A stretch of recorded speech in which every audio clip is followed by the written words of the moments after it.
She is sitting at her kitchen table at 11 p.m. Two browser tabs are open, side by side. One is her bank statement, a savings balance that has not moved in 4 months. The same number, staring back, indifferent.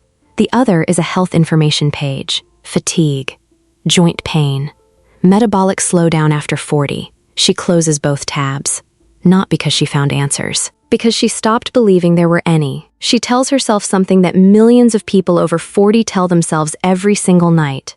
I'm just getting older. This is how it goes. This is what the body does. This is what the account does. And then she goes to bed. On the other side of the world, at that same hour, a 67-year-old retired fisherman in a small Japanese coastal town is laying out his clothes for the morning. His walking shoes, his light jacket. The same route he has walked every day for 22 years. 1 hour, the same path, before the rest of the town is awake. His grocery bill is modest. His savings account is quietly, steadily growing. He has no gym membership. He has never downloaded a budgeting app. He has never read a self-help book about discipline or morning routines. He is not exceptional. He is simply practicing habits that his culture handed him before he was old enough to question them. The difference between that woman and that man is not age. It is not genetics. It is not income. It is information. Japanese people over 40 aren't doing more. They've simply removed the friction between a good decision and making it automatically. And that one architectural shift, that restructuring of the environment rather than the willpower, changes everything: the body, the bank account, and the mindset that holds both together across decades. Stay with this until the end. You won't just have a list of habits. You'll understand the invisible logic that makes all 7 of them work together. And why, without that logic, no single habit can survive contact with real life past the age of 40. Before we go further, we need to dismantle something. There is a broken equation that most people over 40 are still operating on, quietly, unconsciously, every day. It goes like this: more effort, plus more discipline, equals better health and more money. Work harder. Try again. Push through. It sounds reasonable. It is not. Dr. Akiko Tamakoshi, lead researcher at Aichi Medical University and the primary author of a landmark study through Japan's collaborative Cohort study, which tracked over 62,000 Japanese adults for nearly 15 years, found something that challenges that equation in a fundamental way. Her team wasn't looking at single behaviors in isolation. They were looking at what happens when small, simple behaviors accumulate in combination over time. The finding was remarkable. Adults aged 40 who maintained 6 ordinary lifestyle habits: walking daily, sleeping within a consistent range, eating leafy vegetables, keeping a healthy body weight, and avoiding heavy drinking and smoking, lived an average of 10 years longer than those who maintained only 1 or 2 of those habits. 10 years. Not from a pharmaceutical breakthrough. Not from a radical intervention. From 6 stacked, ordinary behaviors. For women, the gain was just over 8 years. 10 years. 3 words. The JACC study is one of the largest and longest-running prospective health studies in Asia. What makes it extraordinary for our purposes is this: it doesn't measure isolated habits, it measures compounding. What happens when multiple small behaviors reinforce each other over time. And that compounding effect is precisely what Japanese culture has been practicing, informally, for generations. The real equation is not effort times discipline. It is fewer, better-placed habits multiplied by time. The result isn't a dramatic transformation. It's something quieter and more durable. A body and a bank account that feel increasingly effortless to maintain as you move through your 50s, your 60s, and beyond. But here's where most Western wellness advice misses it entirely. Every January, a familiar script plays out in gyms and financial planning apps across the Western world. New protein powders, new high-intensity routines, new budgeting systems with 17 subcategories, new supplements for sleep, for energy, for focus, for everything the body has apparently stopped producing on its own. By March, most of it has been abandoned. This is not a failure of willpower. That is the first misconception to set down. The data suggests it's a failure of architecture. When researchers study long-term habit maintenance, not 3-month studies, but multi-decade cohort studies like the JACC, They consistently find that the most durable behavioral changes are not the ones that required the most effort to initiate. They're the ones that required the least effort to sustain. Japanese habits don't work because Japanese people are more disciplined. They work because the habits themselves are designed to be structurally invisible, folded into the texture of an ordinary day until they require no decision at all. You don't decide to walk. You walk because you always walk at this time, on this road, wearing these shoes.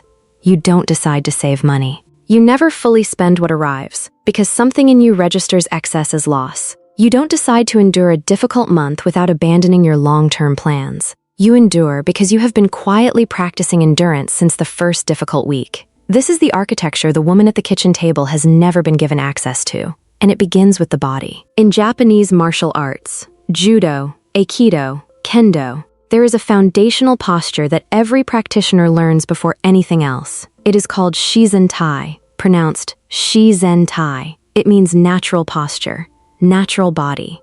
The word itself breaks into two parts. The first part, Shizen, comes from an ancient philosophical concept meaning that which emerges by itself. Spontaneous, unforced, arising from its own nature. The second part, Tai, means body or physical form. Together, Shizen-tai describes a body that is aligned the way it was built to be aligned, not forced into performance, not strained toward a goal, returned to its own natural state. And this is the orientation that underlies the first 3 habits in this video. The first habit, daily walking, not running, not training, not interval sprints, walking. 1 hour, or as close to it as the day allows. The same time, the same route, if possible.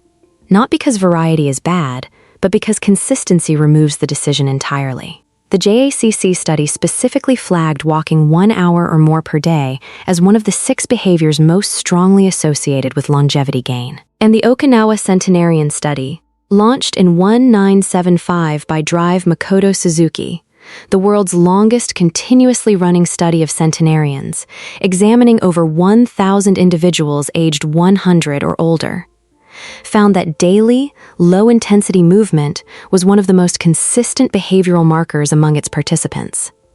Not high intensity, not structured exercise programs. Movement. Daily. Gentle. Unbroken. The second habit, eating in a way that leaves space. This is not the same as dieting. Japanese dietary moderation, rooted in an Okinawan practice meaning eat until you are about 80% satisfied, reduces caloric intake without requiring measurement, restriction, or planning. The body is not pushed into scarcity. It is simply not pushed past its natural point of fullness. The JACC data confirms that maintaining a healthy body mass index was one of the 6 independent predictors of longevity gain at age 40. The mechanism is not mystical. When the body is not chronically processing excess, its metabolic systems operate closer to their baseline efficiency. This is Shizen-tai applied to nutrition, not punishment. Restoration. The third habit, sleep within a consistent window. Not more sleep, not less. Consistent.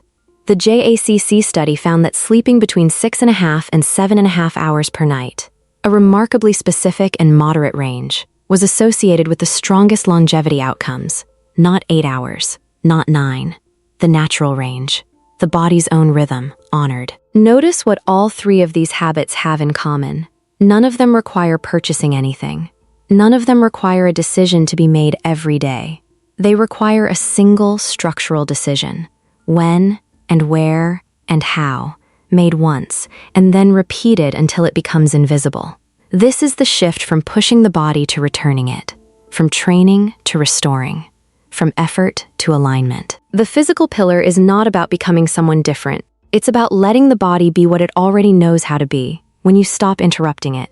There is a Japanese word that has no direct English equivalent, Mottainai, pronounced Mottainai. Its root carries the weight of precious value. Its ending signals something negated, something missing. Put together, the word expresses a feeling, a genuine emotional response to waste, not an accounting of waste, not a budget line labeled unnecessary expenses, a feeling, a small internal discomfort that arises the moment value slips away unnoticed. This feeling is the engine of the second group of habits, Mottainai is not about restriction. That is the critical distinction. Japanese households that practice Mottainai are not white-knuckling their way through a budgeting system. They are not denying themselves. They are simply trained, culturally, from childhood, to notice when something of value is being lost, and to feel that loss as meaningful. The fourth habit, tracking without an app. Before every spending decision of any size, there is a pause. A moment of contact with the question, does this deserve the value I am about to give it? The pause is brief. The pause costs nothing. But over the course of a month, it changes the frequency of unreflective spending in ways that no app can replicate. Because the signal is internal, not algorithmic. It is a felt sense of Mottainai. The fifth habit, owning things until they are finished. A Japanese kitchen knife, properly maintained, lasts a lifetime. A clothing item, properly cared for, is worn until it genuinely cannot be worn further. This is not poverty. It is the genuine belief that discarding something before its time represents a loss, not just financially, but philosophically. When this belief is held consistently, the cumulative financial effect over a decade is substantial, not because of any single object, because the orientation toward value as duration rather than value as novelty changes the entire pattern of acquisition. The sixth habit, separating income from spending at the moment of arrival. Not at the end of the month, not when something is left over. At the moment of arrival, a portion of what comes in is considered already gone, placed beyond reach, assigned to the future, before the present moment can lay claim to it. This is not the cash envelope method. It is not a budgeting category.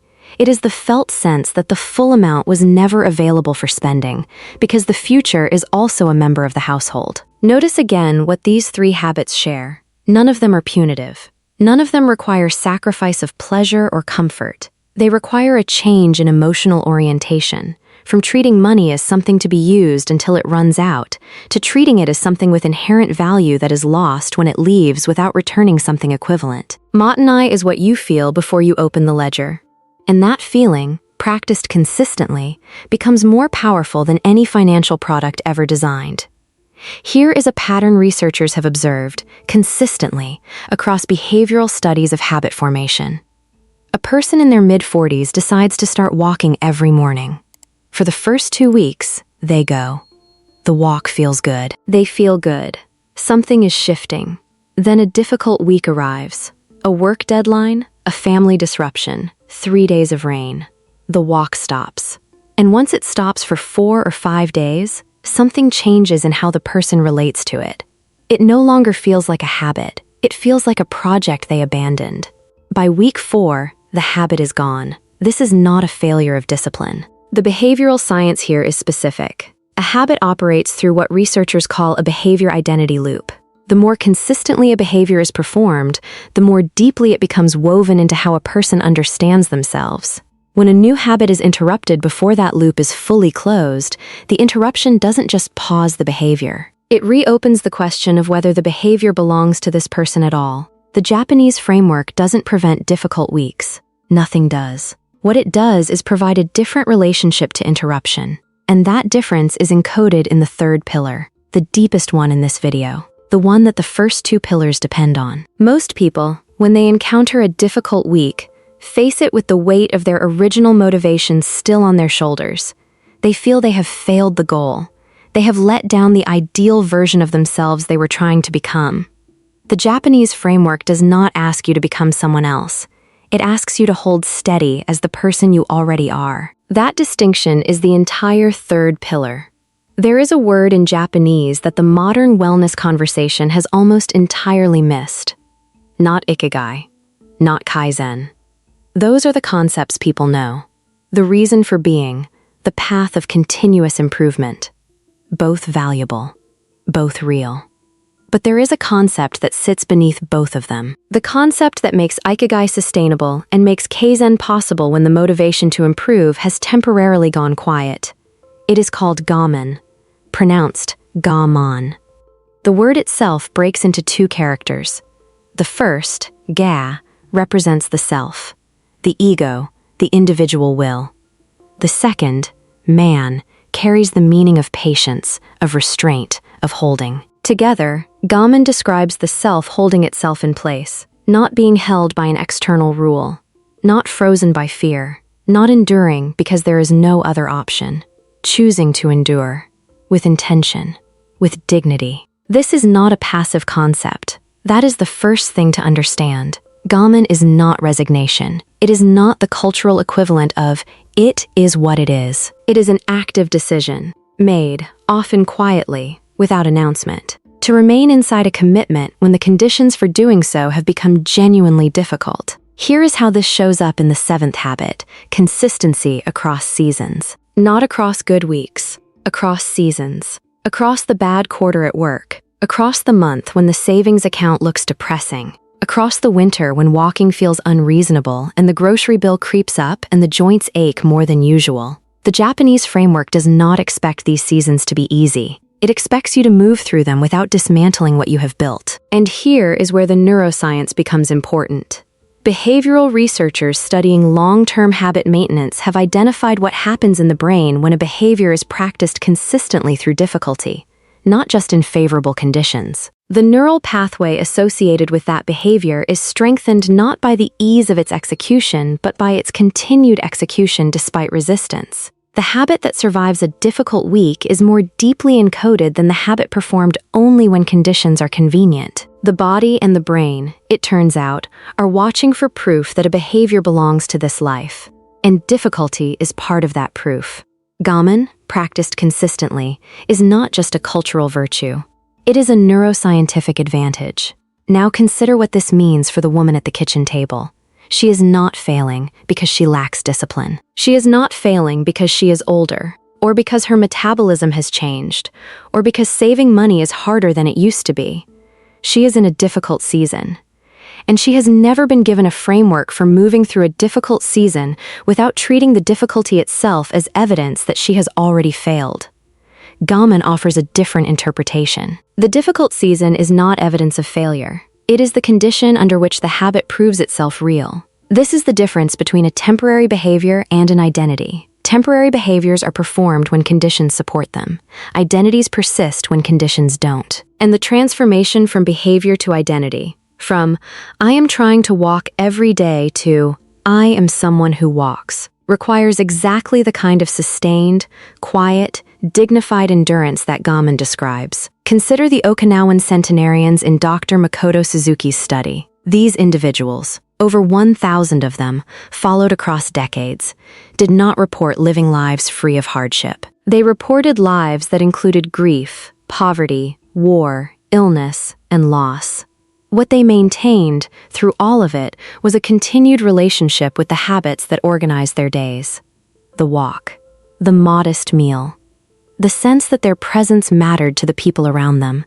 They did not achieve longevity by being spared difficulty. They achieved it by holding their structure inside difficulty.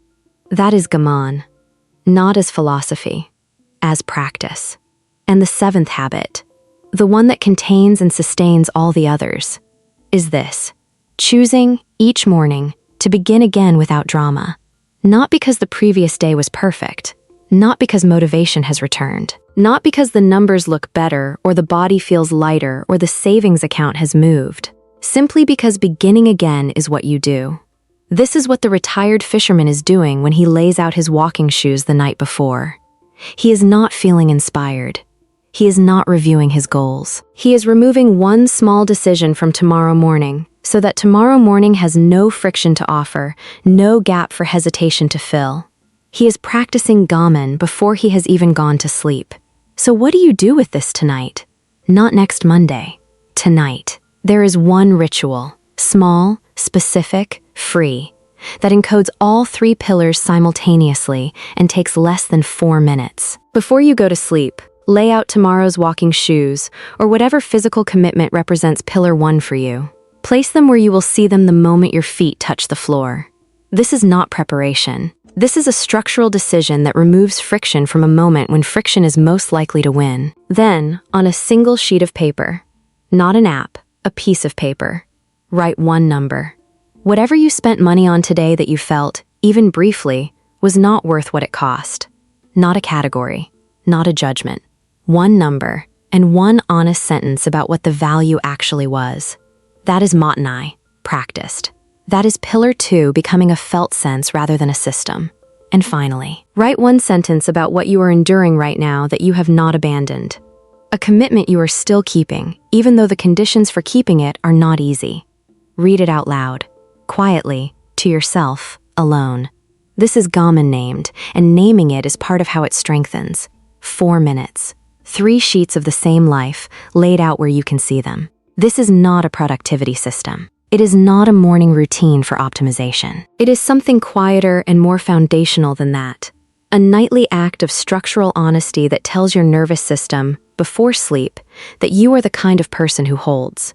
And over time, not weeks, but seasons, the body remembers.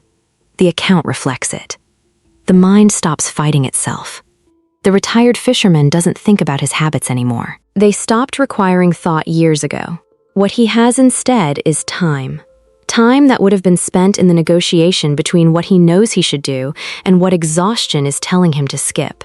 That negotiation is expensive, not just in willpower, in years. The JACC study found a 10-year difference at the population level between those who stacked simple habits and those who didn't. That gap is not made up in dramatic moments. It is made up in 47 Tuesday mornings when someone walked even though they didn't feel like it. In 63 grocery runs where something slightly too expensive was put back on the shelf. In 100 small seasons of holding. You have already spent decades building a life. What Japanese wisdom offers is not a new life. It is a more structurally sound version of the one you are already living. One where the decisions that protect your body and your bank account become so quietly embedded in your days that they stop feeling like decisions at all. The woman at the kitchen table deserves that architecture. So do you. If this landed somewhere real for you, pass it to one person in your life who is also standing at a crossroads between the effort they've been told to make and the structure they've never been shown. The conversation that follows might be the most useful one they have this year. This video is intended for general educational purposes only and does not constitute medical or financial advice. For decisions about your personal health or finances, please consult a qualified professional.